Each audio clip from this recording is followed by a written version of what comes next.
Olá pessoal, meu nome é André Traves, sou psicólogo de São Paulo, da região da Vila Mariana, e hoje eu venho falar com vocês sobre uma queixa muito pontual que os pacientes trazem pra gente com relação ao uso de álcool e outras substâncias químicas.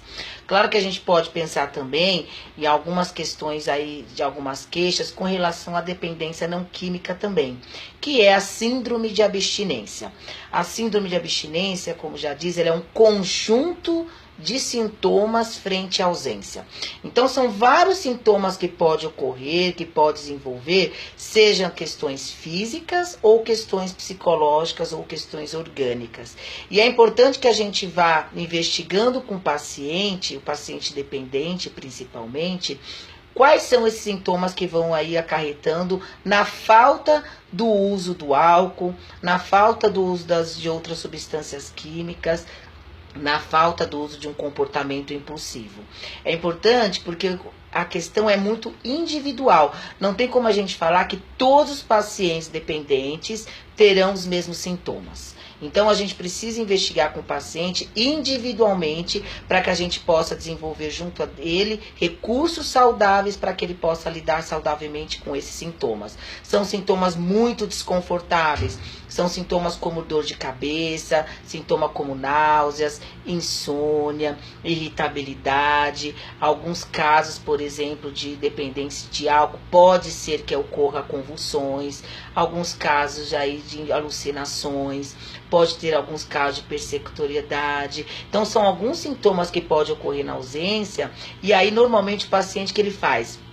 Divisa ele entrar com alguns recursos saudáveis que são aí desenvolvidos durante um processo terapêutico, durante a questão aí com o psiquiatra, eles fazem o uso novamente, ou comportamento novamente impulsivo, para que sacie esses sintomas bastante desconfortáveis, que é normalmente que eu falo ao paciente. Hoje, a procura do uso, a procura do comportamento é muito mais para aliviar um desconforto do que o prazer propriamente dito. Então, é importante que a gente vá investigando com o paciente esses sintomas que vão desencadeando para que a gente vá desenvolvendo com ele esses recursos saudáveis. E o que seria esses sintomas, né, frente a tudo que eu falei aí? São sintomas que aparecem que o paciente normalmente não tem, que o paciente normalmente não desenvolve no seu dia a dia. Então, tem pacientes normalmente que falam para mim, eu nunca tive síndrome de abstinência, logo eu não tenho critério, um dos critérios é a síndrome de abstinência para que seja diagnosticada dependência química.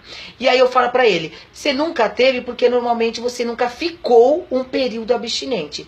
Para que eu tenha síndrome de abstinência, eu preciso que o paciente fique sem o comportamento do uso.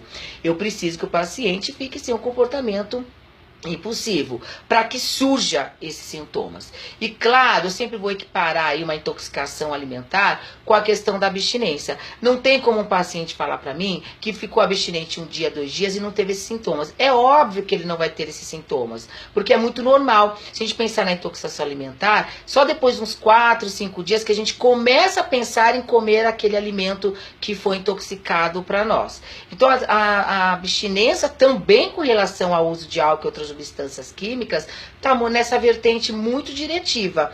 Eu só vou, depois de uns 4, 5 dias, apresentar alguns sintomas bastante confortáveis e pontual. Anteriormente, vão ser alguns sintomas que até o paciente consegue relevar, mas depois de uns 4, 5 dias, são sintomas bastante desconfortáveis, em que o paciente, fazendo o uso, ele tem a ilusão de que ele melhora esse quadro. Na verdade, eu sempre falo que ele anestesiou esse quadro desconfortável, que posteriormente vai voltar. Então é importante que a gente tenha uma avaliação de um profissional especializado, de um psicólogo, de um psiquiatra, de um profissional da área da saúde especializado na área de dependência, para que a gente possa, junto ao paciente, desenvolver recursos saudáveis para o desenvolvimento de qualidade de vida no momento tão delicado que vai ser o tempo de abstinência. Obrigado e até a próxima semana.